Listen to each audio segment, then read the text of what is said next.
Hello बच्चों, class 10th board booster model six 2.0 में आपका स्वागत है। मेरा नाम निखिल जॉन, आप देख रहे हो हमारा अध्ययन 2.0 जो कि हमारा एसएसटी का पोर्शन है। क्या एसएसटी? आप लोग एसएसटी का पेपर देने जा रहे हैं, जिसके अंदर ये क्वेश्चन अगर आप कर लेते हो तो समझ लो आपका 4 नंबर कहीं नहीं जाएगा। ये क्वेश्चन लगातार 2 वर्षों से पूछा जा रहा है और इस वर्ष भी पूछा जाएगा, ये मेरी गारंटी है। इतना मोस्ट इम्पॉर्टेंट आपको कहीं भी नहीं मिलेगा। आपने चाहे जो इन चंद दिनों का बेकार कर दिया, यानी उतने समय को आपने बेकार कर दिया, लेकिन आपको अगर 90 से 80% से ऊपर अगर स्कोर करना है, या 95% से ऊपर अगर स्कोर करना है, तो आपको आज से मोस्ट इम्पॉर्टेंट क्वेश्चनों को देखना है। और ये क्वेश्चन मेरे द्वारा कराए जा रहे हैं आपके लिए। तो इसके अंदर सबसे पहला मोस्ट इम्पॉर्टेंट क्वेश्चन क्या है, जो कि आपको 4 नंबर देगा। अगर आप ये वीडियो देख लेते तो समझ लो 4 नंबर तुम्हारा कहीं भी नहीं गया है। 4 नंबर मेरे तरफ से लूट लो, एकदम लापकी लो। समझे बच्चा? एकदम लापकी लो। तो जिसके अंदर पूछा गया है, क्वेश्चन को हम टाइम वेस्ट ना करते सीधा क्वेश्चन पे कूद जाते हैं। तो पूछा है कि फ्रांस की क्रांति कब हुई, इसका मुख्य कारण क्या था। ये क्वेश्चन आपको 4 नंबर देगा और लगातार पूछा जा रहा है। समझिए, मोस्ट इम्पॉर्टेंट क्वेश्चन है। क्या फ्रांस की क्रांति कब हुई, यानी हमें बताना है कि फ्रांस की क्रांति हुई कब, और इसके बाद ये बताना है कि इसके कुछ मुख्य कारण कौन कौन से थे। तो यहाँ पर हमारे उत्तर में क्या लिखेंगे, उत्तर में ये लिखेंगे कि फ्रांस की क्रांति कब हुई, तो 1789 इसमें हुई। कब हुई? तो 1789।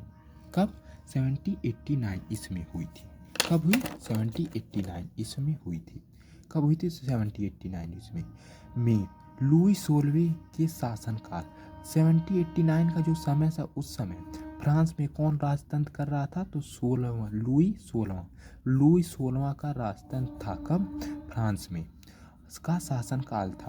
फ्रांस की क्रांति के मुख्य कारण निम्नलिखित, यानी हमको अपने आंसर को हेडिंग वाइज लिखना है। जैसे यहाँ पे हेडिंग वाइज लिखा है, जैसे कि आप हेडिंग वाइज देख सकते हो, इसी प्रकार से नीचे भी है।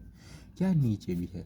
अगर आप हेडिंग में लिखोगे तभी आपको 4 में से 4 नंबर सोशल साइंस में मिलेंगे। और ये क्वेश्चन अगर 4 नंबर नहीं दिया आपको, तब हमको कहना कि हाँ मास्टर, हमें 4 नंबर नहीं मिला। तो इसके अंदर मुख्य कारण को लिखना है। इसके अंदर सबसे पहला कारण का है दोषयुक्त शासनकाल। तो उस समय जो लुई 16वां था, वो सबसे बेकार राजा माना जाता था उस समय का। ये क्या क्या किया, तो दोषयुक्त शासन, आपको हेडिंग डाल देना है क्या, कि दोषयुक्त शासन व्यवस्था।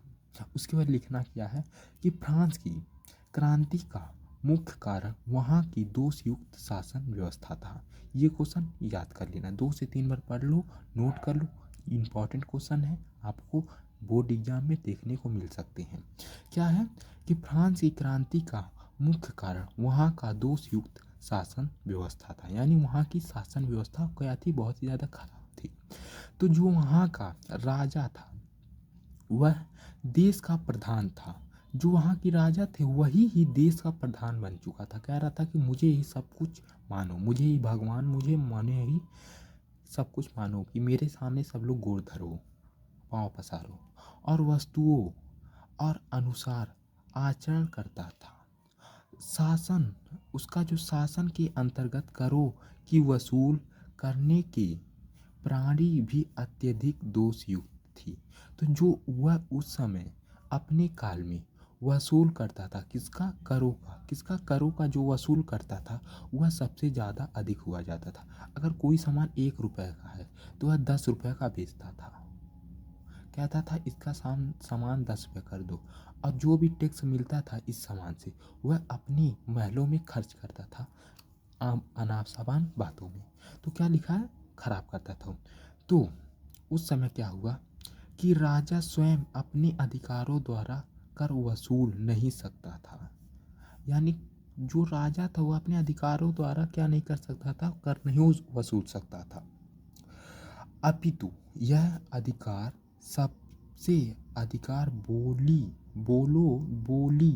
देने वाले व्यक्ति को दिया जाता था, जिनसे फ्रांस के लोगों को असंतोष की भावना को प्रबल दिया। इसके अंदर पहले हेडिंग में इतना लिखना है, उसके बाद दूसरे हेडिंग में ये 4 लाइन लिखना है।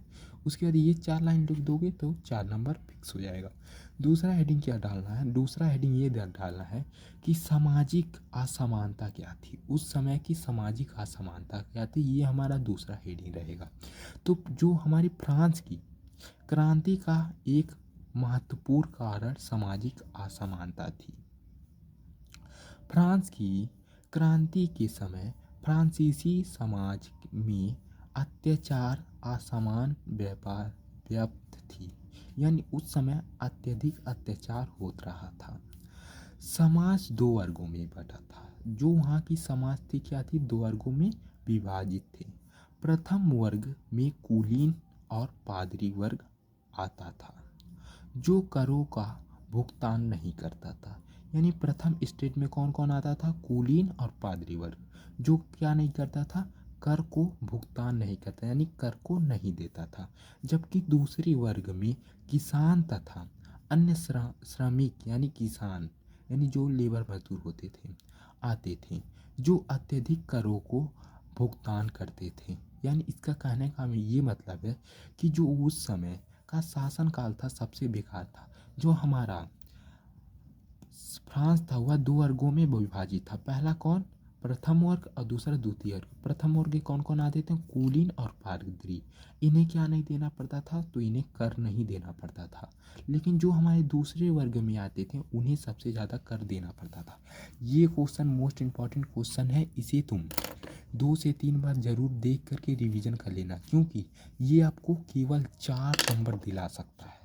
क्या 4 नंबर आपका फिक्स कर देगा अगर आप ये देख लेते हो और लर्न कर लेते हो। समझिए बच्चों, मोस्ट इंपॉर्टेंट क्वेश्चन है। मिलते हैं नए वीडियो के साथ, नए वीडियो में। Thank you so much, best of luck. आपने जो यहाँ तक जुड़ा रहा, और ऐसे ही इंपॉर्टेंट क्वेश्चन के लिए आपको हमारे चैनल को सब्सक्राइब करना होगा। मिलते हैं बच्चों नए वीडियो के साथ, नए वीडियो में। Thank you so much.